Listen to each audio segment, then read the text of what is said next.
You know, sometimes I think this country forgets the value of old hands and battle scars until there's blood on the snow and everyone's out of ideas. Let me take you back to that February morning when the mountains tried to swallow us whole, and the only thing standing between a young man and death was a retired nurse with more stubbornness than sense.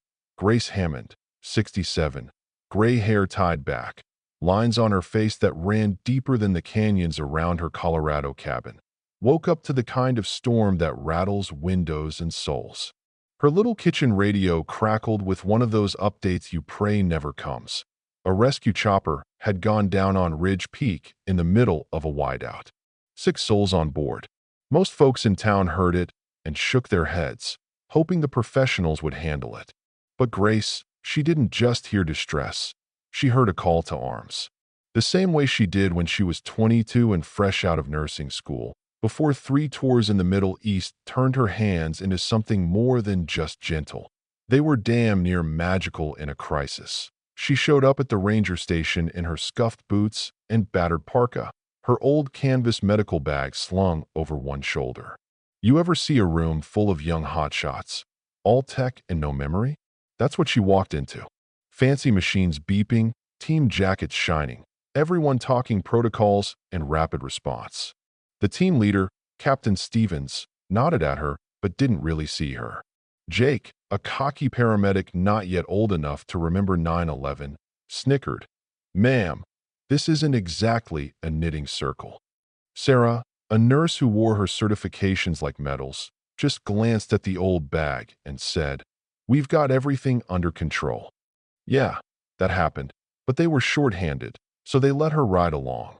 Observer status, hands off, just don't get in the way. The helicopter ride up was silent for her, squeezed into the back like baggage, the others chatting about Denver General and trauma protocol, quoting procedures as if the mountain gave a damn. None of them had ever patched a man up with mortars going off outside the tent, or cut through webbing to pull a kid out of burning wreckage. Grace had done it 100 times. After hours of hiking through snow that felt more like swimming, they found the crash. The chopper looked like a busted toy thrown by an angry child. Rotors snapped, fuel bleeding into the snow, bits of metal everywhere. The wind howled, voices got sharp, adrenaline turned to fear. Cooper, just a kid on leave from the army, was pinned under a section of the fuselage, blood pouring out of his gut into the snow, his lips already blue, shivering not from the cold but from shock. Meanwhile, Dr. Mason, the top trauma doc, started swaying, eyes glassy. Altitude sickness, too much theory, not enough field. Grace tried to step forward, voice steady. "Let me check his BP. Get in 4. He's crashing." Jake actually put his arm out, blocking her. "Sorry, Grandma. Let us handle this." Sarah shook her head. "Please, we know the protocols." The team fumbled, pressure in the wrong place, for needles stabbing air, not veins, monitors beeping like a bad omen. Cooper started convulsing, blood everywhere, and Sarah lost it. Hands shaking, voice breaking. "He's coding. We're losing him. What do we do?" 15 minutes. That's how long Grace sat on a cold rock, watching pride kill a boy. Finally, when the chaos tipped into panic, she stood, straightened her old shoulders, and said loud enough to stop them all, "Give me one chance. Or you bury him right here." There was something in her voice, maybe the kind of command you don't question, even if you want to.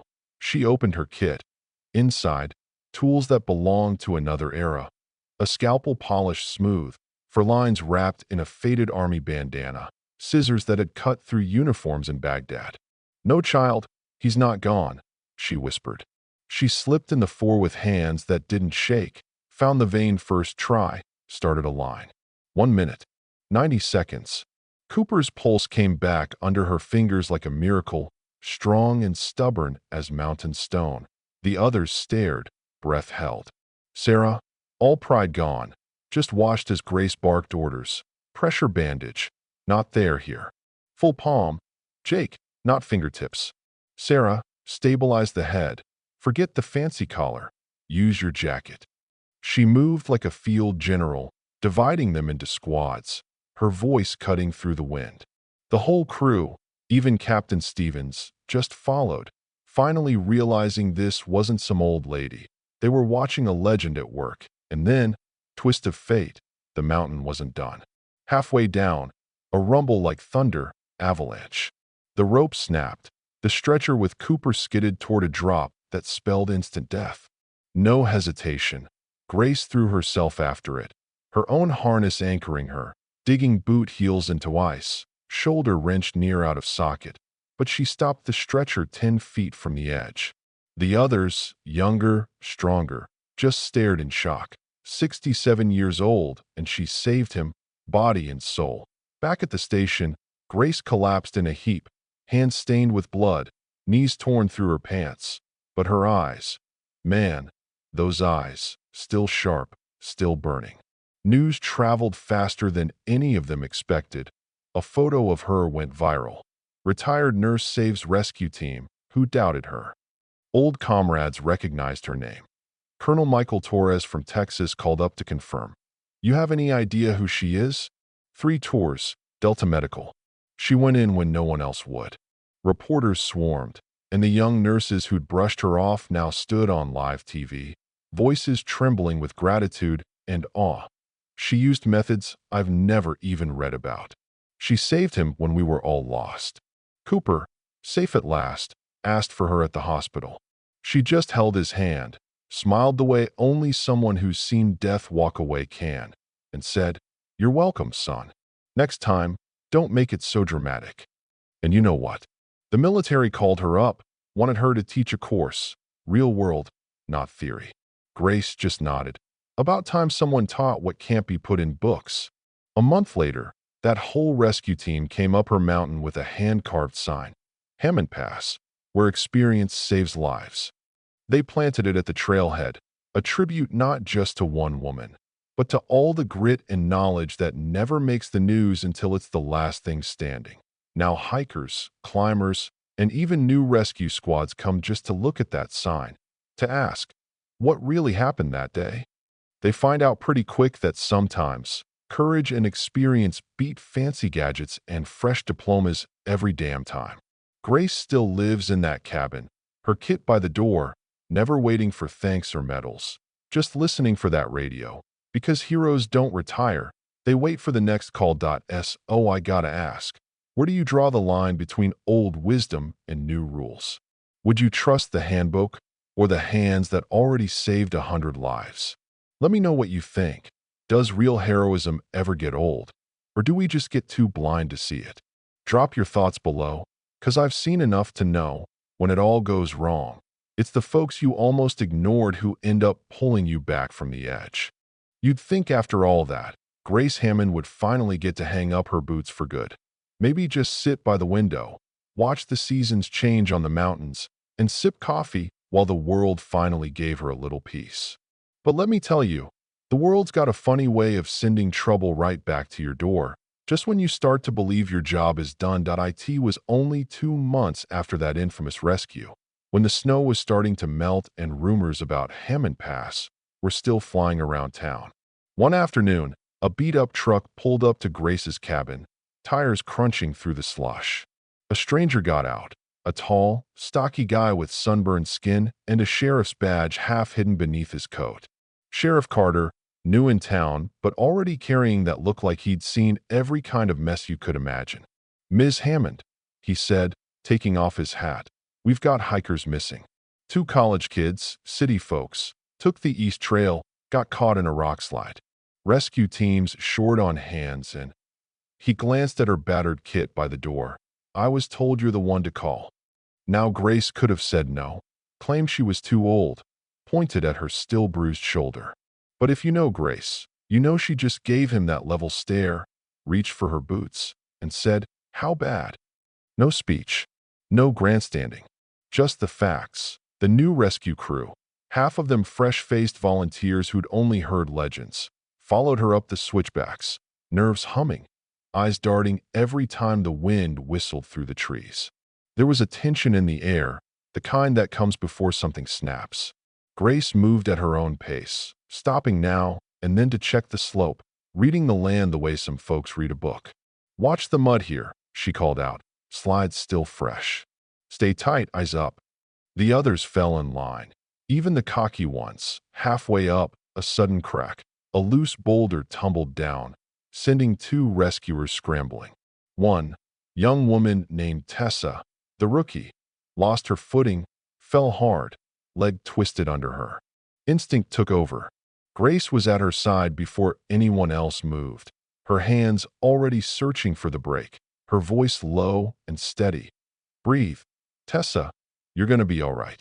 Listen to my count. 1, 2, 3. You could see the fear in Tessa's eyes, the way she clung to every word Grace said. Sheriff Carter watched, mouth tight, realizing he'd brought a living legend, not a relic. But the real test was still coming. Deeper in the woods, past the shattered pines and churned-up earth, they found the missing hikers, one with a head wound, barely conscious, the other trapped beneath a tree limb, ankle swelling, face pale as chalk. And that's when the twist came. Suddenly, the radio crackled. Another voice. This is base, storm front moving in fast, 2 hours tops before we lose the window. Get out or hunker down. Grace didn't hesitate. She knelt beside the injured boy, asked for his name. Eli, then looked him in the eyes and said, "You with me, Eli? We're going to get you out, but you need to fight." The team wanted to wait for choppers. Grace shook her head. No airlifts getting through that storm. If we don't move now, we're here all night. Someone argued, we can't carry them both, not with the path this bad. Grace just looked at her crew, one eyebrow raised. You want to leave these kids here and pray, or you want to make a memory you'll tell your grandkids about? It was Tessa, the rookie, leg in a splint, who spoke up, I'll help. You show me how. That's the thing about courage, it's contagious. Grace showed the team how to make a stretcher out of jackets and branches, how to use body heat and slow, steady steps to get the injured down the slope. She gave orders like a coach at halftime. Sharp, clear, no room for fear. Sheriff Carter fell right in, taking his orders without pride.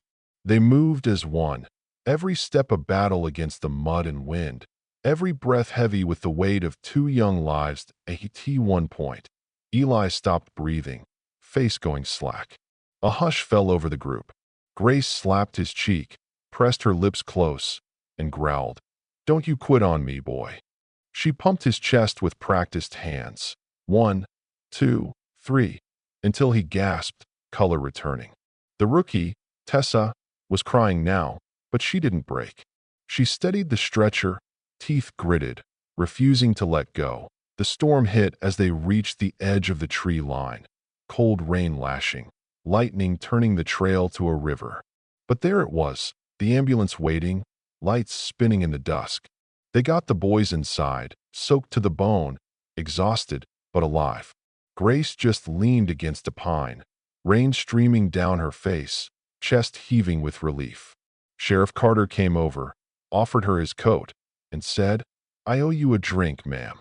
Hell, we all do. But as the team loaded up, one of the older rescuers, the only one who'd stayed silent all night, stepped forward and pressed a battered military dog tag into Grace's hand. "I know who you are," he said quietly. "You saved my brother in Afghanistan. Been trying to find you for years. Twist of fate, right? Turns out, some debts go further than a single mountain, further than a lifetime." Grace just nodded, fingers closing tight over the tag. That night, back in her cabin, Grace stared out at the darkness, the weight of years heavy but not bitter. On the table, 2 new letters waited. One from a Denver hospital asking her to train their trauma staff, the other from an old friend, Colonel Torres, inviting her to speak at the next veterans reunion. But she didn't reach for either yet. Her radio was still on, always listening, always ready.